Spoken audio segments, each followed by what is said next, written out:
औज़ुबिल्लाहिमिनश्शैतानिर्रजीम। अस्सलाम वालेकुम व्यूअर्स, मैं हूं नाहिद यूसुफ और आज हम प्याज की चटनी बनाने लगे हैं। मैंने 1 किलो प्याज लिया है, मोटा मोटा काट लिया है और मैं हस्बे ज़रूरत मैंने तेल लिया है 3 चमचे 4 चम्मच जितना आप लेना चाहें। उसके बाद मैंने इसमें ज़ीरा डाला है, आगे मैं आपको दिखाती हूँ।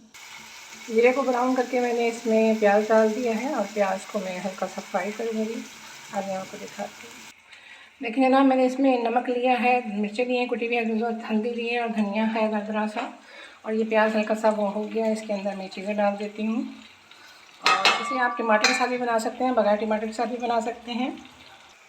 ये देखिए, मैं इसमें ये हरी मिर्चें और लाल मिर्चें दोनों जो वो हैं वो भी डालूँगी। मैं दिखाती हूँ आपको। मैंने इसमें हरी मिर्चें डाल दी हैं, लाल और हरी, और मैं इसमें थोड़ा सा पानी डाल दूँगी और इसे दम लगा दूँगी। ये देखिए जनाब, मैंने थोड़ा सा आधा कप पानी डाला है। अब आगे दिखाती हूँ आपको। बेहतरीन किस्म की प्याज की चटनी तैयार है। मैं इसमें नींबू डालने लगी हूँ और इसके अंदर हरा धनिया डाल रही हूँ।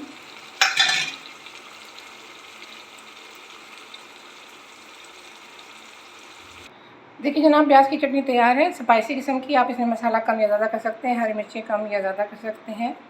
हमें दुआ में याद रखिएगा। जज़ाकल्लाह खैर। और ये बहुत टेस्टी होती है खिलाने के बाद।